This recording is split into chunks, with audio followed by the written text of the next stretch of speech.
바다를 향해 달리던 버스가 멈추지 않고 물로 들어가서 물살을 가르고 앞으로 나아갑니다. 예, 물을 가르고 물 위를 달리는 수륙 양용 버스라 예. 요 버스가 얼마 전 부산에서 시험 운항에 성공했고요. 내년 3월에는 수영강에서 정식 운항에 들어갈 예정이랍니다.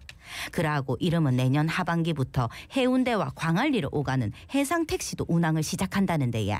안전을 담보하면서 부산의 새 관광자원으로 자리 잡을 수 있을까에 이야기 나눠보겠습니다. 네, 한국해양대학교 해양스포츠과학과 이재형 교수님 전화로 모셨습니다. 안녕하십니까? 네, 안녕하세요. 예, 교수님 반갑습니다. 네, 반갑습니다. 자, 부산에서 수륙 양용 버스가 운행될 예정인데요. 일단 청취자분들께 수륙 양용 버스가 어떤 것인지 또 이 사업의 취지가 어떻게 되는지부터 말씀 부탁드립니다. 네, 일반 시민들이 수륙 양용 버스라고 하면 좀 이상하게 생각하실 건데요. 예. 수륙 양용 버스는 일반 버스와는 달리 육상과 해상에서 동시에 조행할 수 있는, 즉 버스와 선박의 구조를 함께 갖춘 복합형 교통수단이라고 말씀을 드릴 수 있습니다. 네. 예. 그리고 해수면에서는 프로펠러를 사용해서 움직이고 있고요. 예. 육상에서는 바퀴를 사용해서 이동을 하고 있는 특이한 구조를 가지고 있는데 방향을 조정할 때에도 이런 핸들들이 육상용과 해상용이 따로 설치되어 있는 예. 버스라고 생각하시면 됩니다. 네. 예. 요게 속도는 어느 정도 냅니까? 이게 육상에서는 우리가 일반 버스와 같이 시속 한 80에서 100km 정도 달릴 수 있고요. 네네. 예. 그리고 해상에서는 시속 한 18.5km에서 한 20km 정도 운행이 가능하다고 볼 수 있습니다. 네. 근데 이 수륙 양용 버스가 뭐 이번에 새로 나온 이야기는 아니고 과거에도 이야기가 나온 적이 있지 않았습니까? 네, 그렇습니다. 이 수륙 양용 버스는 부산시가 1992년에 최초에 도심 지역의 어떤 교통난을 해소하기 위해서 처음 추진되었던 이 사업인데요. 네. 이 사업이 최초에 이제 부산의 해양수산청이 있어서 어떤 반대와 그리고 외환 위기 그리고 사업체의 자금난 등이 겹치면서 일시적으로 중단되었다가 네. 2020년에 이제 4월에 이제 부산시가 부산 해양관광 교통수단 도입 타당성 용역이라고 하는 사업을 발주하면서 네네. 다시 보완 사업으로 알고 있습니다. 네. 예. 그러면은 이 버스가 교통수단이라고 보기보다는 관광 콘텐츠의 하나라고 봐야 될까요? 네, 아직 제가 보기에는 아마도 관광 컨텐츠의 목적으로 이용될 것으로 보여지고요. 예. 교통수단으로 되려고 한다면 많은 법적 규제들이 지금 사실 앞을 가로막고 있는데요. 예. 예를 들면 이제 현재 운행하고 있는 시티 투어 버스와 있던 연계 문제가 또 문제가 되고요. 네. 그리고 일반 버스와 지하철과 있던 환승 문제도 좀 문제가 되고. 네. 예. 그다음에 전용 터미널이 지금 이제 구축이 안 되어 있고요. 그다음에 일반 버스와 통합 요금 체계 이런 것들도 좀 구축이 안 되어 있어서 네네. 이런 법적 규제 때문에 당분간은 해양레저 관광 컨텐츠로서만 이렇게 사용될 것으로 보여지고 있습니다. 네. 예. 특히 부산에서 운행 예정될 버스는 국내에서 처음으로 자체 제작한 거라고 알고 있는데 작년 7월 해운대구 수영만 요트 경기장 앞바다에서 시험 운항에 성공했다고요? 네, 지난 7월 29일에 수영만 요트 경기장 앞 해상에서 수밀 검사, 소위에서 바다에서 버스가 운항했을 때 물이 버스 속으로 이렇게 들어오는가 들어오지 않는가 수밀 검사를 했고요. 그다음 배가 잘 작동을 할 수 있는 이 조타 장치 시험을 통과한 것으로 알고 있습니다. 네, 그렇군요. 이렇게 시험을 통과했다고 해서 다 되는 것은 아니고요. 이런 하나의 시험이 이제 기본적인 선체를 만들어서 이렇게 시험을 했다라고 이렇게 받아들이시면 될 것 같고요. 네. 그러니까 기본 선체는 일단 좀 완성했다 이렇게 이해를 하면 될 것 같은데 이제 아무래도 이게 바다를 또 가기 때문에 가장 중요한 문제가 안전성 담보일 텐데 수륙 양용 버스가 내년 3월 정식 운항한다고 하는데 좀 어떤 점들을 살펴보고 어떤 점들이 좀 더 점검해봐야 되는 지점들일까요? 예, 수륙 양용 버스가 이제 육상과 해상을 이렇게 운행하는 것으로 알고 있기 때문에 육상 도로에서 어떤 코스 운행은 문제가 없을 것으로 보여지고요. 네.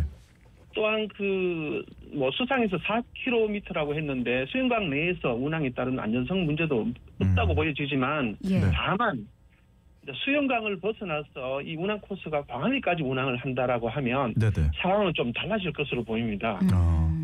왜냐하면 이제 해상 기상 상황에 따라서 안정성에 다소 문제가 발생할 수 있기 때문인데 해상 기상 상황이 좋지 않다면 무리한 운항은 또 금지되어야 할 것으로 보여지고요. 그리고 이 운항할 때는 반드시 이제 해경의 어떤 VTS와 상시적으로 연동해서 다양한 안전사고에 대비해야 할 것으로 보여지고 있습니다. 예. 네. 자, 그런데 얼마 전에 서울에서 한강버스가 경제성이나 사업성 면에서 논란이 됐습니다. 비슷한 전철을 밟지 않으려면 이런 부분도 제대로 검증이 돼야 하지 않을까 싶은데 어째 보십니까? 사실 서울보다 부산이 좀 더 문제라고 볼 수가 있는데요. 예. 그 2020년에 이제 부산시가 발전 용역 결과를 보게 되면요. 네네. 수익성 지수가 한 1.53으로 나왔거든요. 그리고 4년이 지나면 초기 투입 비용을 회수할 수 있을 것이다라고 이렇게 분석이 되어 있지만, 네네. 이런 그 통계는 단순한 수치 통계 분석에 지나지 않습니다. 다만 이제 이런 그 경제성 문제에서 가장 중요한 것은 이 사업이 기존에서 시행하고 있는 타 콘텐츠와 네. 어떤 차별성과 매력성이 크게 부각되지 않다고 하는 것이죠. 예를 들면 이런 것들이 있습니다. 기존에 그 리버 크루즈 사업이 있고요. 네. 리버 크루즈 사업. 네. 그다음에 미포의 유람선 사업이라든지 요트 투어 사업. 그리고 앞으로 운영이 될 해상 택시 사업, 그리고 수륙 양용버스 사업 등이 상호 혼재되어 있기 때문에 네. 이 개별 단위의 사업이 있어서 경제성 확보가 좀 어려울 수 있다라고 저는 생각이 됩니다. 그러니까 비슷한 사업들이 있기 때문에 이게 좀 차별점이 없으면 수익화가 제대로 되는 게 맞을까 이런 우려가 있다는 말씀이신 거죠? 네, 그렇습니다. 교수님, 근데 이제 이게 한강 버스랑 수륙 양용 버스가 좀 어떻게 다른지 그 차이점도 여쭤보고 싶습니다. 예, 한 두 가지 관점에서 차이를 우리가 나타낼 수가 있는데요. 네네. 크게는 추진 엔진의 형태, 그리고 선체의 형태가 다르다라고 이렇게 볼 수가 있는데요. 네. 한강버스의 경우에는 이제 한강유역, 소위 해서 이제 마곡에서 잠실까지 그 한강유역의 7개 구간을 통해서 이제 운항되는 선박의 형태인데요. 네. 수륙 양용버스의 경우에는 육상과 일반 도로와 강, 하천, 수로 등을 이용해서 수상에서 운항되는 버스이기 때문에 네네. 완전히 차이가 있다고 보실 수 있습니다. 예. 그러니까 요 수륙 양용 버스는 육상에서도 갈 수 있고 바다에서도 갈 수 있고 요게 큰 차이네. 네, 그렇습니다. 예. 그러고 이름은 내년 하반기에는 해운대와 광안리를 오가는 해상 관광 택시가 운항을 시작한다고 하던데 요 해상 택시는 바다를 가르고 달리는 택시다. 요래 생각하면 될까요?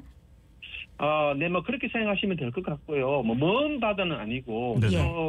항내나 육지와 가까운 연안 및 내수면에서만 좀 가능할 것으로 보여지고 있습니다. 네. 교수님이 보시기에는 이 택시는 교통수단으로도 활용이 가능할까요? 당초 해상 택시 사업의 어떤 취지가 예. 교통 정체 해소 및 해양내지 관광 활성화 등의 효과를 기대하기 위해서 이렇게 만들어졌는데, 제가 봤었을 때는 네. 부산의 경우에 해상교통수단 도입이 가능한 구간을 보면 서구의 암남동과 송도 구간이 있을 수 있고요. 네네. 그다음에 송도와 남항 및 자갈치 시장 구간, 그리고 영도와 남항 및 북한 구간, 네. 그리고 해양박물관과 하리양 구간, 그리고 네. 해운대와 광안리 구간, 네. 그리고 밀락항과 동백섬 구간은 일부 가능하다라고 보실 수 있습니다. 예. 이 해상 택시도 버스와 마찬가지로 가장 중요한 거는 안전성을 담보하느냐겠지요.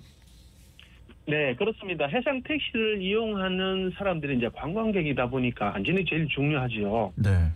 따라서 이 해상 택시나 해상 버스도 선박 안전법에 의거해서 선체 안전 검사, 그리고 선체를 개조했었을 때 보건성 검사라든지 화재가 났을 때 소방 설비, 화재 탐지 장치, 각종 비상 안전 장치와 관련된 법정 규제가 좀 필요하고요. 네.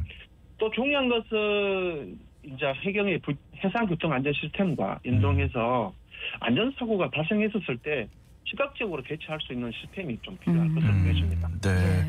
그러게요. 부산에 살면 다들 잘 아시겠지만 바다 날씨가 정말 자주 바뀌고 또 태풍도 있고 여러 가지 안전 사고들이 발생할 여지가 크기 때문에 그런 부분들이 좀 잘 보완이 돼야 될 것 같습니다.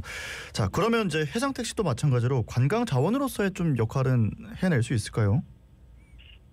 제가 생각했을 때는 혼잡한 육상 교통을 또 분산을 시키고 예. 또 해양내지 관광 상품을 통해서 지역 경제 활성화라는 부분에서 부분적으로 도움이 될 것으로 보고 있습니다. 네. 예. 이렇게 얘기를 듣다 보니까 실제로 타보고도 싶다는 생각이 드는데 교수님은 타보셨습니까? 어떻습니까? 예, 저는 해외하고 그 통영에서도 해상 택시를 타보았고요. 네네. 만약 제가 그 관광객의 한 사람으로서 네. 그 승선료를 내고 승선을 하라고 한다면 네. 그렇게 자주는 이용하지 않는 것 같다는 생각이 듭니다. 왜 그런 생각을 하셨습니까?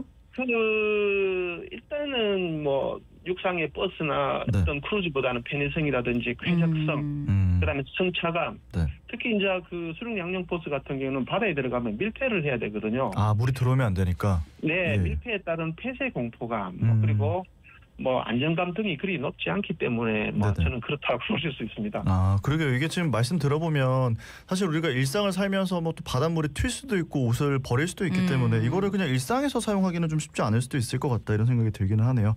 자, 네. 그래도 또 뭔가를 시작한다고 하니 이제 버스, 이 택시 이런 것들이 부산의 새로운 관광 자원으로 성공을 하기 위해서 좀 어떤 고민들을 더 치열하게 해봐야 될까요? 네, 앞서 이제 말씀드린 바와 같이 부산에는 이와 유사한 그 해양 관광 그 콘텐츠가 있잖아요, 그죠? 네 개의 유사 사업 간의 어떤 차별화가 좀 필요한데 여기에 대한 좀 심각한 고민이 필요하고요. 예.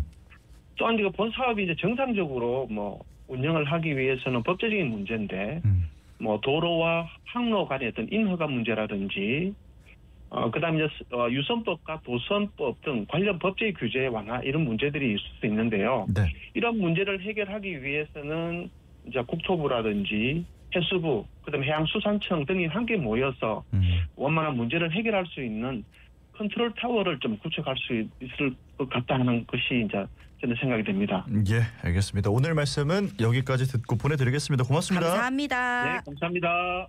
예. 네, 지금까지 한국해양대학교 해양스포츠과학과 이재현 교수님과 이야기 나눠봤습니다. 네.